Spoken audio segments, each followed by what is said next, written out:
여러분, 우울증은 현대인들에게 감기처럼 누구에게나 쉽게 찾아올 수 있는 겁니다. 얼마 전에 조선일보에서 최근 1년 동안 일어났던 우울증을 경험한 사람이 130만 명이 넘었답니다. 이 중에서 10만 8천 명은 자살을 시도하라 했고, 그 밖에 공황장애, 불안장애 이런 사람들을 경험했다고 그렇게 한 것을 보았습니다. 그래서 어떤 면에서 보면 한국은 우울증 코리아, 여러분 자살 1위라고 하잖아요. 우울증을 경험하는 코리아, 불안한 한국이라고 할 수가 있습니다. 여러분, 우울증 환자의 행동의 정상이 뭡니까? 모든 삶의 의욕이 저하되고 무기력함이 생기고, 그 다음에 불면증, 잠을 잘 수 없습니다. 불면증에 걸려가지고 잠을 제대로 못 자고, 그 다음에 불안 증상이 오고, 집중력이 저하되고, 성욕이 저하되고, 인지기능 저하가 오면 심할 경우에는 자살까지 이어지는 그런 고통을 당하게 됩니다. 그러면 왜 우리나라 사람들이 옛날보다 더 잘 사는데 우울증과 정신질환이 급증할까요? 왜 우리 한국에 자살 1위가 될까요? 이걸 다른 사람이 우리나라가 그런 거예요. 잘 사는데. 정신의학 전문가들은 복합적인 요인이 있다고 그렇게 말했습니다.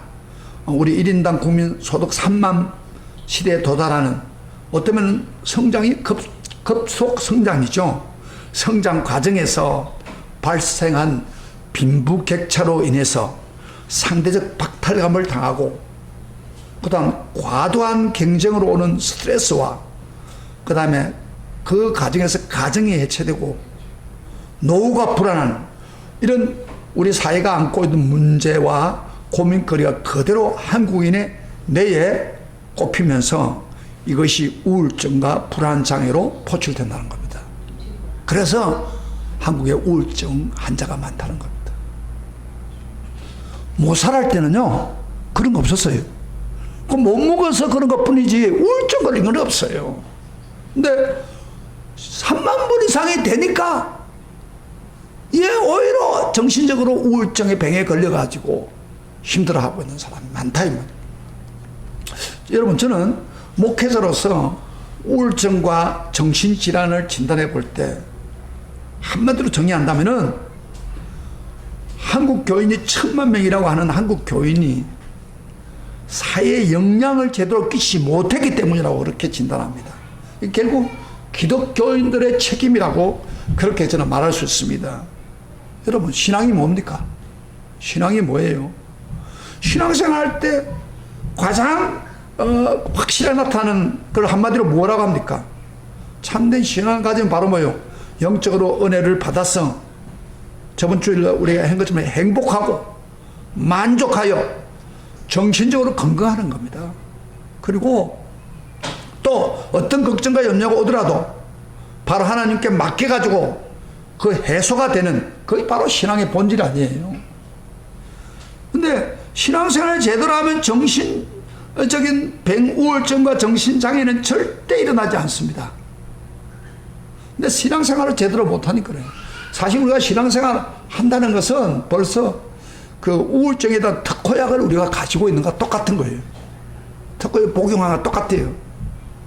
그런데 신앙을 가진 사람들까지도 우울증에 걸린다.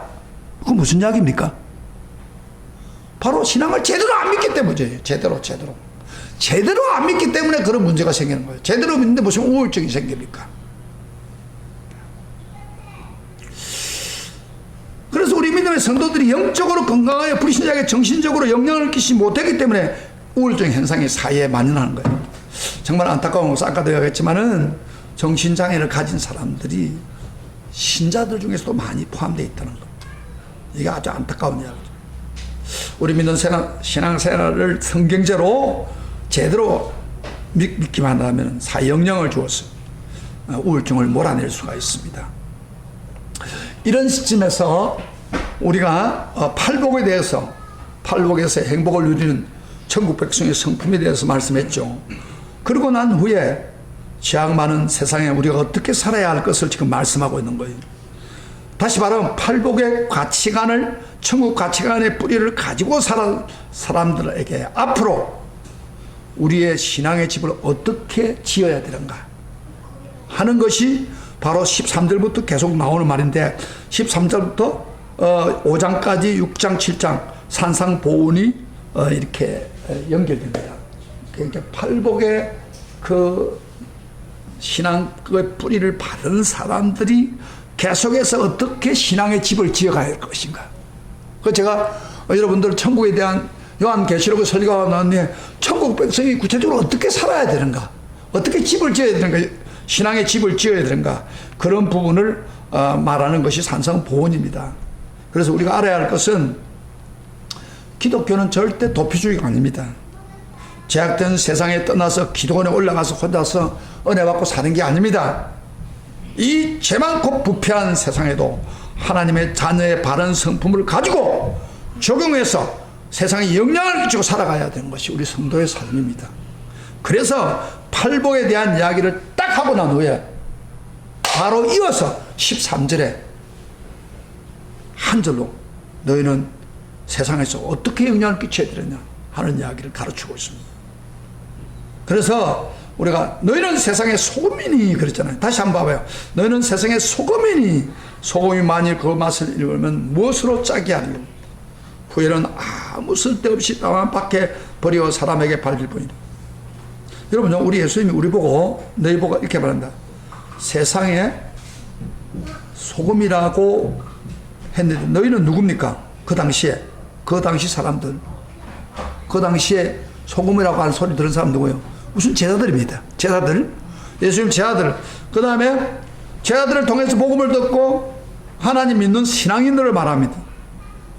근데 여기서 예수님이 너희만이 세상의 소금이라, 소금이 되라 그렇게 말하지 않았습니다. 소금이 되라 그렇게 말하지 않고 너희는 세상의 소금이다 그러냐. 소금이다, 소금이라고 딱 정지하는 거. 소금이다. 여러분, 그때 말씀을 드린 12명의 제자들과 믿는 사람들, 세상에서 정말 초라한 사람들입니다. 배운 것도 없고 가진 것도 없고 기댈 것도 없는 사람들입니다. 이렇게 별 볼일 없는 사람 앞에 마치 이 세상의 운명을 그들의 어깨에 달린 것처럼 너는 세상의 소금이다, 소금이 되라가 아니라 소금이다, 소금 역할을 해라, 그런 이야기입니다. 이게 너희들이 세상을 짊어가야 될 일이다, 그런 이야기. 정말 이 예수님의 뜻은 정말 이해가 잘 안 됐죠. 이런 말씀. 오늘날도 우리는 마찬가지입니다. 이 거대한 악한 괴물 같은 세상 앞에 우리 믿는 사람들, 뭐 제자들과 별 다를 바가 없는 자꾸 초라한 우리들에게 우리 주변, 너희 믿느냐? 너희는 세상의 소금이다. 너희들이 소금되지 않으면 세상은 소망이 없고 희망이 없다. 그렇게 지금 말씀하고 있는 거예요. 사실 이 말씀은요, 어떤 면에서는 굉장히 부담감이 되는 말입니다. 소금이라고 하니까. 소금은 소금 역할을 해야 되지 않느냐. 그러면서도 한편에 우리에게, 우리 성도들에게 사명을 주는 겁니다. 사명. 너희들이 어떻게 살아야 돼. 그 다음에 긍지를 주는 말씀이라고 할 수 있습니다. 우리 예수님이 팔복을 통해서 천국 백성 성품에 대해서 말씀 마치기 전에 적시 너는 소금이다. 우리 예수님이 이런 순서로 우리들에게 메시지를 주고 있는 것입니다. 정말 우리가 예수 믿습니까? 믿으면 아멘 하시길 바랍니다. 예수 믿습니까? 네. 여러분, 예수님 제자입니까? 네. 그 말은 무슨 말이에요? 예수님이 너희는 세상의 소금이다, 너희는 세상의 소금이다, 이렇게 말씀하고 있는 거예요. 아, 나는 소금은 싫어요. 나는 소금은 싫어요. 난 예수님 제자 안 되고 예수 천국 가고 싶지 않아. 그렇게 아니다는 거예요. 너가 정말 구원받고 하나님 자녀면 소금이다, 소금이라고 분명히 우리 예수님이 이야기합니다. 사명이 있다는 겁니다. 자, 그러면은 소금이라고 했을 때 소금은 구체적으로 어떤 의미가 있습니까? 예수님이 소금을 너희는 세상의 소금이라고 그러는데, 소금의 특징 두 가지만 우리가 한번 보겠습니다. 첫째로, 소금은 그 당시에 방부제 역할을 합니다. 썩어가는 것을 썩지 못하도록 하는 방부제 역할을 하는 겁니다. 여러분, 오늘날 냉장고가 많죠. 그래서 물건 같은 거는 썩지 않기 위해서 냉장고에 집어넣으면 되는 거예요. 그런데 그 당시는 냉장고가 없었어요. 그래서 북한도요, 보니까 북한에 나온 사람들 이야기 보니까 북한도 냉장고가 쉽지 않잖아요. 땅속에 파묻어놓답니다. 땅속에 파묻어놓고 그렇게 한다고 그러더라고요. 그런데 어쨌든 냉장고가 없으면 그 당시에는 냉장고였기 때문에 그 방부제 역할을 하는 게 뭐예요? 소금이에요. 그래서 소금은 너무 귀했습니다. 소금에 절여 놓으면 썩지 않도록 방부제 역할을 하게 돼요. 그래서 소금 너무 귀했습니다. 소금 황금 같다고 하는 그런 말을 할 정도로 귀했습니다. 소금이 너무 비싸가서 노예를 살 때 소금을 주고 샀답니다. 심지어 딸하고 소금을 맞바꿀 정도로. 예? 소금이 이렇게 키운, 소금을 안 먹으면 사람 못 살잖아요. 그 정도로 귀중하게 그 당시에 여겼답니다. 그런 면에서는 예수님이 너희는 소금이란 말은 하찮은 존재가 아니다, 귀한 존재라는 것을 말하는 것이 포함되어 있는 겁니다. 그래서 너희들은 귀한 소금인데 이 썩을 세상 부패를 막아라, 그런 이야기입니다. 지금 요새 신문 보세요. 얼마나 세상이 악합니까? 얼마 전에 가장 순진해야 될 그 여학생, 중학교 5명이 얼마나 순진해야 되니까 5명의 여자애들이 조폭 수준으로 그 노래방에 가서 말 안 듣는다고 초등학생, 여학생, 동생 되는 애를 폭행해가지고 5명이 달라붙어가지고 폭행해서 거의 다 죽여놨다 할 정도로 그렇게 돼가고 있는 세상이 지금 이 세상이에요. 타락한 세상이에요. 어린애가 순전한 게 없어요. 그런데 어른은 더 얼마나 하겠습니까? 이들을 막을 수 있는, 이 부패를 막을 수 있는 것은 우리 하나님 섬기는 우리들이 그 속에 들어가서 더 부패가 되지 않도록 막아야 되는 거예요.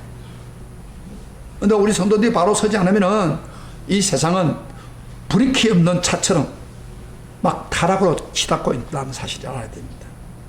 이런 사이에 너희는 세상의 소금이 되어 더 썩지 않도록 막아달라고 주님이 말씀하고 있는 것입니다. 사실 우리도요, 하나님 믿고 하나님 말씀을 깨닫기 전에는 이 세상이 얼마나 부패하고 어두운가를 잘 몰랐었잖아요. 그러니까 우리가 예수를 믿고 예수에게 더 가까이 가니까 세상은 얼마나 악하고 썩어나는 곳입니까? 아주 컴컴한 곳을 알게 됐죠. 이 세상 사람도 마찬가지입니다. 자기들이 죄를 지으면서 부패한 줄 모르고 있어요. 우리가 다가가서 소금으로 희생하면서 복음을 전함으로 그들을 깨우쳐야 그들의 부패를 막을 수가 있습니다. 하나님을 제대로 안겨줘야 부패를 막을 수 있습니다. 그들의 마음속에 하나님이 없으면 부패를 막을 길이 없습니다. 러시아 문호 톨스토이가, 유명한 문학가 톨스토이가 쓴 유명한 작품인 카라마초프의 행제, 그 유명한 영화, 저 소설 있잖아요. 거기에 이런 말을 했습니다. 우리가 우리 삶 속에서 하나님을 밀어내버리면 모든 것을 허용하게 되므로 세상은 완전히 타락된다, 그런 말을 했어요. 다시 말하면 그 유명한 말입니다. 우리가 우리 삶 속에서, 한번 따라해봐요. 우리가 우리 삶 속에서 하나님을 밀어내버리면 모든 것을 허용함으로 세상은 완전히 타락된다. 무슨 말이냐면은 하나님을 인정하지 않으면 세상 타락할 대로 타락된다, 이 말이에요. 그러나 하나님이라도 믿고 있으니까 덜 타락되는 거예요.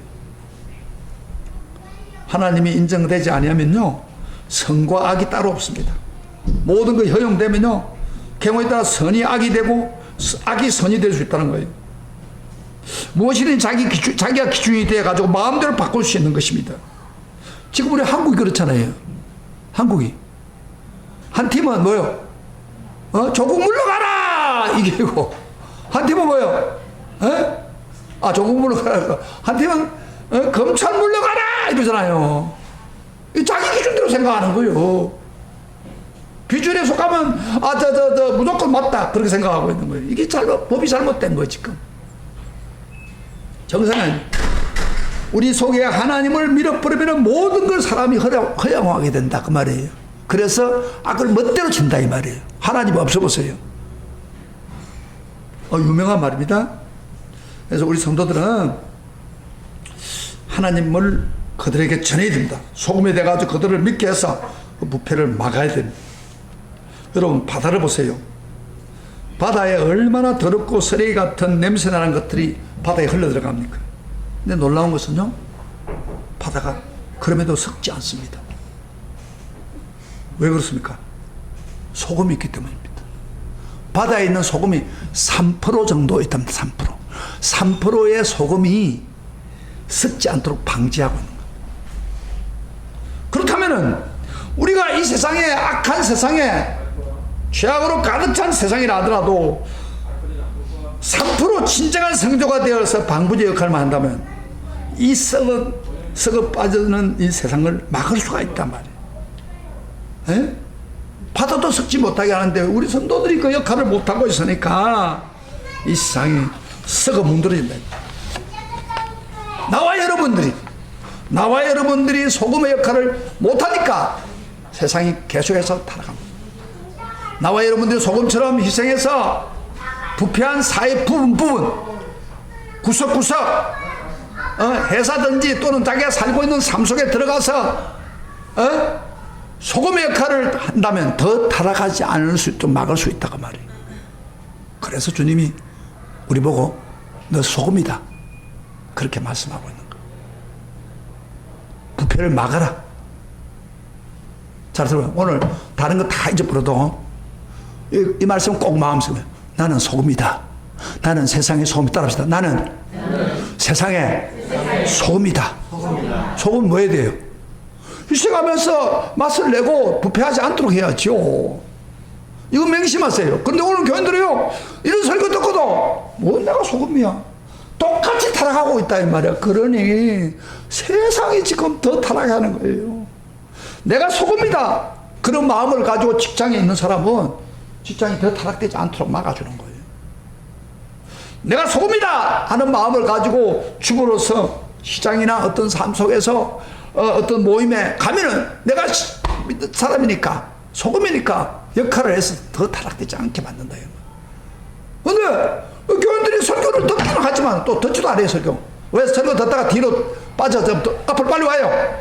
설교 제대로 안 듣고 그러니까 말씀이 제대로 안 들으니까 내 멋대로 사는 거예요. 다 들어가서 다 설교 듣다가 뒤로 도망가고 이렇게 뭐하노. 그리고 저 핸드폰 꺼. 핸드폰 어디다가 저하고 설교 들으면서 하나님 말씀 들으면서 핸드폰을 켜가지고 앉아있어. 못된 그런 마음이야. 그러니까 우리 성도가 이 설교를 들을 때 딱 마음이 받아들여서 내가 소금이다 하는 마음을 가지고 예수님이 나를 그렇게 이야기해요. 예수님이 그렇게 한 거예요. 이런 어떤 마음을 가지고 살아야 세상을 변화시킨다 이 말이에요. 근데 그 설교를 들으면서 졸고 앉아있고 설교를 귀를 기울이지 않으니까 막 사는 자기 멋대로 사는 거예요. 자기 멋대로. 그러니까 세상을 구제할 수 있는 유일한 수단인 부패를 막지 못하는 거예요. 이게 우리 책임이란 말이에요. 우리 책임. 따라합시다. 세상이 부패한 것을 막지 못하는 그 이유가 따라하세요. 바로 나다 하면서 내 가슴을 한번 치거든. 바로 다른 사람 아니고 믿는 나다. 박수 쳐요. 여기 쳐요. 나다. 내가 소금의 역할을 못하기 때문에. 왜 안 해요? 안 하는 사람은 왜 그래? 아는 사람은 나 소금 아니야 그러고 하자. 예수님이 소금이라고 하잖아요. 밥 목사가 이야기한 건 아니잖아요. 자 이것도 누구 말씀이에요? 하나님 말씀 아니에요. 다시 한번 해봐요. 다시. 세상이 계속해서 타락하면서 바로 소금의 역할을 못하기 때문이다. 바로 내가 소금으로 들어가서 가슴을 한번 팍 하면 쳤어요. 그러면 가슴에 소금이 딱 박히게. 세상이 이렇게 많이 타락한 것은 바로 소금인 나의 역할을 못하기 때문이다. 가슴을 치세요. 못하기 때문이다. 근데 교인들 뻔뻔한 사람 많아요. 예수님 그런데도 불구하고 난 소금 아니야 이런 사람이 있어. 교회 앉아있으면서 난 소금 아니야 나쁜 사람이에요. 예수님이 이야기했는데. 박 목사가 이야기한 거 아니잖아요. 너는 세상의 소금이다. 소금이 되라고 하지 않았어요. 소금이다 이 말이에요. 소금이면 소금의 역할을 해야죠. 부패를 막아야죠. 그 다음에 소금의 역할은 한 가지 더 있습니다. 맛을 내야 됩니다. 첫째는 뭐요? 방부제 역할을 하고 썩지 않도록 하고, 그 다음에 두 번째로 소금은 맛을 내야 됩니다. 이거 꼭 명심하세요. 맛을 내야 됩니다. 오늘 본문에 보면 소금이 그 맛을 내지 아니하는 무엇으로 짜게 하리요? 소금의 역할은 짠맛입니다. 음식에 소금이 짠맛이 없으면 음식 제대로 먹을 수 없어요. 여러분, 소금이 들어가지 않은 음식 먹어봤습니까? 먹을 수 있습니까? 난 집사람하고 같이 다투는 게 뭐냐면은, 우리는 경상도 사람들이니까 소금을 많이 먹잖아요. 근데 우리 집사람이 소금을 잘 안 먹는단 말이야. 소금을 항상 그래요. 소금을 조금 쳐주면 되는데, 뭐 많이 쳐라고 한 건 아닌데, 내가 많이 달라졌지만은, 이 간이 안 맞아요. 벌써 음식 딱 뜨는 순간에, 여기 소금 가져라. 소금이 없으면 못 먹어요. 어떤 기본적으로. 요새 한국 라면이 세계적으로 상품이 돼가 수천만 개가 팔린다고 하지 않습니까? 라면의 가장 핵심이 뭐예요? 소금이 들어가기 때문에, 소금. 소금 없는 라면 생각해 볼 수 있겠습니까? 그리고 김치, 한국 김치가 요새 인기가 있죠. 김치에 소금이 없는 걸 상상할 수 있어요. 이게 반드시 소금의 맛이 있기 때문에 역할을 하고 있는 거예요.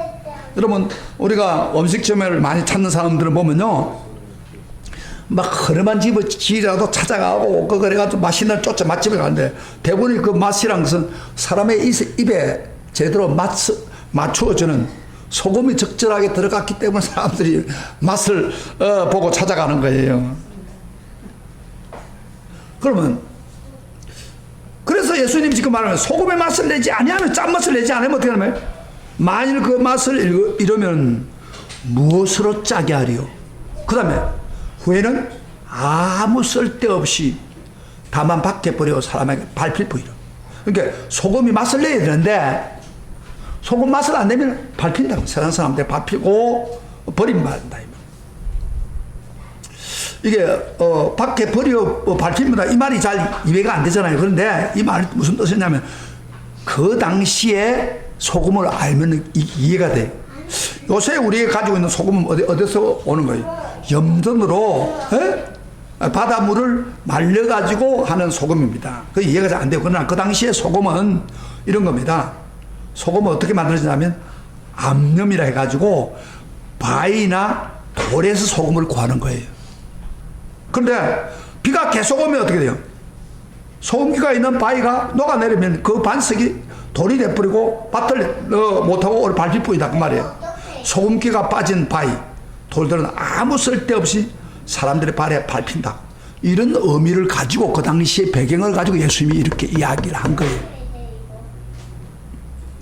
근데 오늘날 교인들이 소금의 맛을 내지 않아서 세상새를 조롱받고 밟히고, 기독교인들 정말 소금 맛을 하지 않으니까 얼마나 한국 교회에 손가락질 많이 받습니까? 교회라고 하면 막 짜증내는 사람 많아요. 나 교인이라면 짜증내는 사람 많아요. 왜? 소금의 맛을 내지 못했기 때문에요. 그렇게 밟히는 거예요. 여러분요, 소금의 맛을 어떻게 그럼 내야 돼요? 소금 짠맛을 어떻게 내야 돼요? 소금의 짠맛은 소금이 가지고 있는 독특한 짠맛입니다. 우리가 소금이란 그 맛을 내려고 하면, 맛을 내려고 하면은 하나님 백성으로서, 천국 백성으로서 신앙의 맛을 내야 됩니다. 그럼 어떻게 신앙의 독특한 맛을 낼 수 있습니까? 이게 바로 팔복입니다. 팔복. 예수님 팔복에 대해서 천국 백성의 성품, 행복해 줄 수 있는 천국 백성, 여러분 설교 들었죠? 그 행복할 수도 있고 안 할 수도 있고, 그러니까 안 들어도 되는 그게 아닙니다. 그 천국 백성이 될 사람은 팔복의 그 성품을 가지고 행복을 누리고 살아야 된다 거예요. 그래서 팔복의 이 맛이 바로 소금의 맛입니다. 먼저만 해서 신앙은 먼저요, 내가 진심으로 마음이 가난해서, 마음이 막 거지처럼 가난해서 하나님을 향해서 은혜를 사모하는 마음이, 바로 그 속에 천국이 이루어진다고 했고, 그 다음에 또 자기 죄가 있을 때 그 죄를 붙들고 회개하면서 하늘의 위로를 받는 행복을 누린다고 했고, 온유한 마음은 하나님 앞에서 겸손하여 다른 사람을 양보하는데 하나님 축복으로 땅의 기업을 누리는 맛을 누린다고 했고, 또 을을 사모하면, 즉 다시 말하면 성령을 항상 사모함으로 진정한 만족감과 행복을 누리는 체험을 하는 거고, 그 다음에 상대방의 긍휼을 여기는 사람은 긍휼을 받는 체험을 한다고 했고, 마음이 청결한 자는 바로 하나님 임재의 맛을 체험하기 때문에 행복하고, 그 다음에 화평케 하는 사람은 하나님 아들이라 복을 받겠죠. 바로 하나님을 아들에게서 하나님과 동행하는 맛을 누리게 되고, 그 다음에 우리가 을을 위해 핍박을 받고 고통을 당해도 욕을 먹어도 즐거워하고 기뻐하는 이유가 뭐예요? 바로 미래에 하나님 주시는 상급이 가득하기 때문에. 이렇기 때문에 우리가 세상에 핍박을 받아도 원망하지 않는다. 이 팔복의 매력, 성품, 이것을 행복으로 누리고 있는 사람, 이 사람이 바로 소금의 역할을 감당할 수가 있는, 이게 예수 믿는 맛이라는 겁니다. 근데 오늘 교인들이요, 예수를 믿으면서 이 행복을 누리지 못하고 이 하나님의 성품을 가지지 못하고 살아가는 안타까운 사람이 있다는 거예요. 신앙이 맛이 없어. 성경에는 시편에 그런 말 했죠. 하나님의 선하심을 맛보아라. 하나님의 선하심을 맛보아라. 신앙의 맛을 바라는 겁니다. 그래서 여러분, 오늘 다시 한번 제가 팔복 설교할 수 없고 팔복의 말씀을 계속 묵상하면서 팔복에 맛쓰는 성도가 되고 행복을 누리는 삶이 있기를 축복합니다. 아멘. 그렇게 해야 바로 저 소금의 역할을 합니다. 그래서 우리가 천국의 맛을 가지고 복음을 전하고 간증하고 그들에게 행동을 보여줌으로써, 행동을 보여줌으로써 그들이 기독교인의 그 맛을, 매력적인 행복의 맛을 체험하고 이 맛에 빠져들려고 합니다. 여러분, 초대교회 성도들은요, 기독교를 핍박은 했어요. 많은 주변에 핍박은 많이 했지만은, 그러나 기독교인들이 죄를 지어서 손가락질 받을지를 하지 않았어요. 오히려 매력을 줬어요. 그래서 기독교인들이 모여가지고 찬양하고 기뻐하고 서로 가지고 있는 물건을 팔아가지고 나눠주고 가난한 사람 돕고, 이 매력에 빠져서 불신자들까지도 매력에 빠져서 나중에 교회로 계속 모여들는 겁니다. 이게 기독교의 매력이에요. 그래서 예수를 오래 믿으면서도 예수의 맛을 모르는 사람 참 많아요. 그래서 교회 왔다 가는 거예요. 왔다가 남 뒷꼭지, 교회 뒷꼭지 쳐다보고 아무 의미도 없이 갔다 가는 거예요. 그러니 그 얼굴에 기쁨이 있겠어요? 이런 사람이 맛을 낼 수가 없죠. 우선 제일 중요한 것은 맛을 내려고 하면 기독교의 맛을, 행복을 누려야 됩니다. 이걸 체험하면 막 전하고 싶은 마음이 나는 거예요. 사랑하는 성도 여러분, 내 주변에 믿지 않은 사람이 나를 보고 매력을 느낍니까? 교회 오고 싶어 합니까? 나 때문에? 예? 오히려 세상 사람들처럼 염려와 우충충해가지고 전혀 매력을 느끼지 못합니까? 같은 어려움을 당해도, 예? 세상들보다 더 걱정하고 있는 사람 보고 불신자들이 오겠습니까? 세상에 아무리 어려움이 있어도 불신자는 걱정하지만 예수 믿는 사람은 그 걱정에서 벗어나서 그렇게 자기를 맡기고, 그럴 때 그 사람들이, 야, 믿는 사람 다르다, 에? 그렇게 매력을 느끼지 않겠습니까? 그래서 우리가 진짜 맛을, 기독교 맛을 가지고 있는 사람 우울증에 빠질 수 있어요? 그리스도의 맛을 아는 사람이 우울증과 걱정으로 사로잡힐 수 있어요? 없습니다. 다른 거예요. 그래서 불신자들이요, 아, 믿는 사람 다르구나, 뭔가 다르구나, 그게 보여지는 거예요. 그걸 보여줘야 돼, 우리가. 그게 바로 소금의 맛을 주는 거예요. 그 맛이 없으니까 주변에 믿는 사람 믿으라고 합니까? 나 저 사람은 예수 안 믿겠다고 그러잖아요. 당신이 믿는 예수 나 안 믿겠다고. 왜? 맛을 안 보여주기 때문에.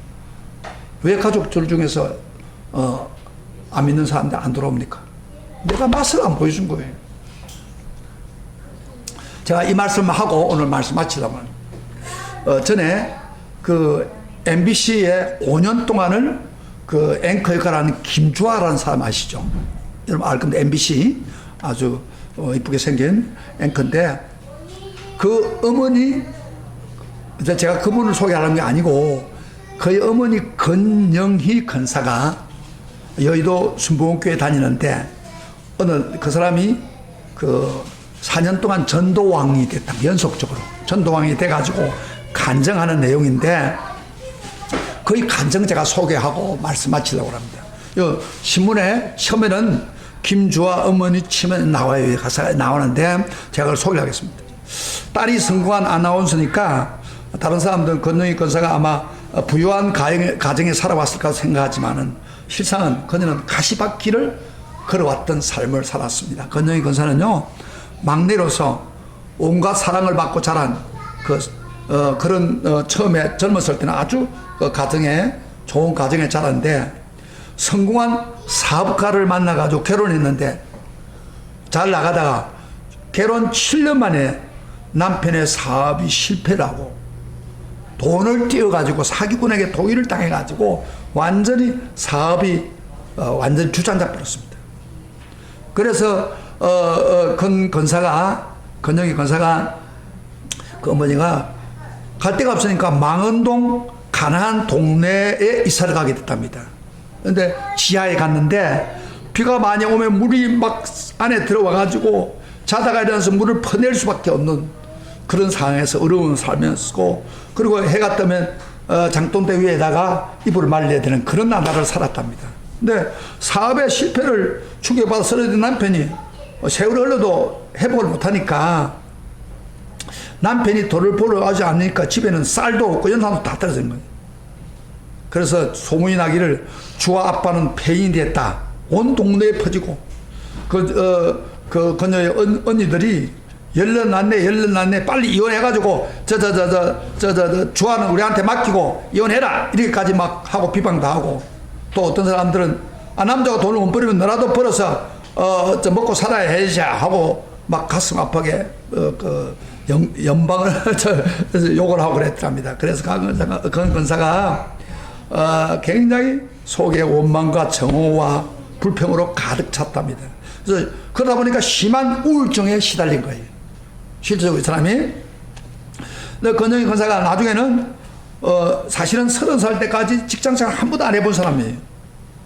그렇지만은 남편 주저앉아 있으니까 할 수 없이 용기를 내가지고 야쿠르트 배달을 했답니다. 야쿠르트 배달을 하면서 처음에 나가니까 부끄러워서 얼굴을 들지 못하고 땅바닥만 쳐다보다가 다른 사람 앞에서, 아는 사람 앞에서는 남편이 돈 잘 벌이지만 제가 용돈 벌려고 나왔습니다 하고 거짓말하면서 생활을 했답니다. 이게 배달하는 과정에서 길이 험해서 넘어지고, 요새는 야구르트 차를 가지고 쭉 가르기 들었는데 옛날에 그거 없었어요. 그래서 끌고 갔으니까. 그래가지고 구르기도 하고, 그리고 허리에 디스크까지 생기고, 낮 때는 중노동 하니까 밤에는 편히 자야 하는데 허리 통증 때문에 밤을 설 때가 많았답니다. 그러면 절대 건사가 이렇게 생각했답니다. 이 고통으로 살 바야 차라리 죽자. 죽으니 편할 것 같다. 그래서 자살까지 생각을 했어요. 극도로 우울증에 걸려가지고 자살을 하려고 딱 하는데 마지막 약을 먹으려고 할 순간에, 내가 자살하면 내 남편은 어떻게 되나? 내 딸은 어떻게 되나? 이 걱정이에요. 내가 자살하면 틀림없이 남편이나 딸도 같이 자살할 것 같다는 불안감이 오는 거예요. 그래서 자살을 하지 못하고 머물었답니다. 그런데 어느 날 그 몸부림치고 있는 순간에 새벽에 겨우 잠이 들려고 하는데, 어린 시절 동네에 듣던 교회 종소리가 아주 기가 아플 정도로 들려오는 거예요. 잠을 자려고 근데 개척교회 어떤 그 종소리가, 그 당시에 종소리가 들려왔어요. 동을 치고 그랬던데. 사실은 그녀에게는 종소리가 아무 상관이 없습니다. 교회 종소리에. 왜냐하면 김권사 아버지가 장로를 만나면 장로를 구타할 정도로 교회를 경멸했고, 어머니는 하루 빠짐없이 새벽에 일어나 불금을 들었던 불교 신자입니다. 그뿐에도 자란 김권사는 예수 믿는 사람은 나쁜 사람이고 교회 가면 안 된다는 생각이 있기 때문에 사실은 그 종소리 상관없는데, 그날따라 이상하게 새벽에 종소리 때문에 권사가 아무도 없는 개척교회 한 3시 정도 돼서 갔어요. 불빛을 인도고 갔는데, 교회 가가지고 하염없이 눈물 흘리면서 내가 왜 이렇게 됐나? 내가 무슨 죄를 지었나? 우리 남편은 언제까지 저렇게 돼야 되느냐? 하면서 신세 한탄하면서 그만 뭐 교회 기도한 것보다도 막 엉 울어버렸답니다. 계속 울었답니다. 그러고 나니까 얼마 후에 1시간 지났는데 성도들이 새벽 기도하러 들어왔더랍니다.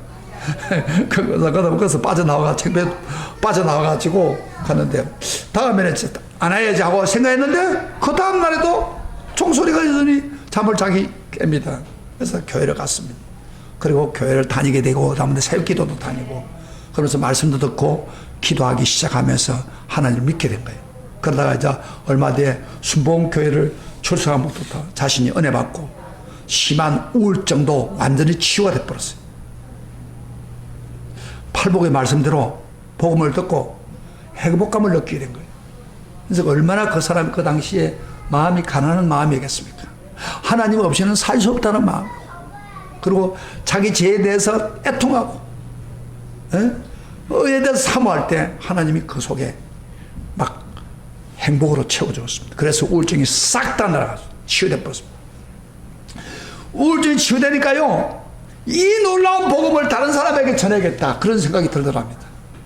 그래가지고 이 말씀 내가 은혜 받은 게 아니라 다른 사람에게 전하기로 막 아주 전도를 했는데 10년이 넘었는데 4번이나 전도왕이 될 정도로 많은 사람을 전하고, 그래서 그러니까 주가 엄마는 보니까 안 믿는 사람 볼 때는 불쌍하다는 거예요. 왜? 내가 옛날에 경험해 봤으니까. 저들에게 이 복음을 전해서 세상을 변화시키자. 그래가지고 복음을 전하는데 그 하나님 나라가 일을 하다 보니까 그의 나라와 그의 의를 구하라. 그래야 이 모든 것을 더하려고 하는 말씀대로 하나님 복을 준 거예요. 그 가정에. 복을 받아가지고 주아가 또 아나운서 됐죠. 그 다음에 다른 모험에서 보고 남편도 이제 절망하다가 교회 나와가지고 안수집사가 되고 가정에 또 하나님 복을 주더란 거예요. 그래서 간증하는 그런 내용을 제가 체크해가지고 지금 여러분에 전합니다. 만약에 이 사람이 하나님 만나서 진정한 행복을 누리지 못했다면 어떻게 하면 우울증에 벗어나지 못하고 혹시 또 자살이가 세상에 없을 수도 있고 가정을 병화시킬 수 없죠. 놀라운 축복을 누리지 못했을 것입니다. 그러나 진정한 복음을 바로 믿고 팔복의 말씀으로 행복을 넣고 체험하니까 그 이웃들에게 복음을 전해야겠다 해서 부패한 세상에 가서 복음의 맛을 드러냄으로써 하나님 영광을 돌릴 때 하나님께서 그들에게 가정의 축복과 은혜를 부으셨다고 간정당당하게 간증하는 것을 보았습니다. 사랑하시는 성도 여러분, 우리가 믿고 있는 복음이 그겁니다. 그 사람만 구원받는 거 알고 행복합니다. 똑같은 복음이 우리가 마음을 진실로 팔복의 마음을 가지고 가난한 마음으로 하나님 앞에 회개하는 마음으로 의를 사모하는 마음이 생기면 행복이 넘쳐옵니다. 천국 백성은 그렇게 되는 거예요. 그래서 소금의 역할을 하면서 이 매력을 다른 사람에게 전하고자 하는 마음이 있을 때 하나님께서 우리에게 여러 가지 복으로 인도해 주실 것입니다. 할렐루야. 아멘. 이게 우리 오늘 보고 있는 것입니다. 너는 세상의 소금이니. 따라합시다. 옆에 인사하고 너희는 옆에 사람 찾아보고 너는 세상의 소금이니. 나도 세상의 소금이니. 소금의 역할을 해야겠죠. 두 가지 무슨 역할? 부패하는 걸 막아야 된다. 하나는 또 뭐 예수 믿는 맛을 드러내. 예수 믿는 행복을 누리고 사람들에게 매력을 주는 성도 같아요. 그렇게 될 때에 하나님 영광됩니다. 그러나 여러분이 소금의 맛을 느끼지 체험하지 못하면 밟혀서 버림받습니다. 세상 사람들. 그런 사람 안 되기를 주의 이름으로 축복합니다. 아멘. 오늘 나는 세상의 소금이다. 이 말씀을 꼭 마음에 가지고 세상을 정복하는 성도가 되기를 주의 이름으로 축복합니다. 자, 오늘 우리 다 같이 일어나서서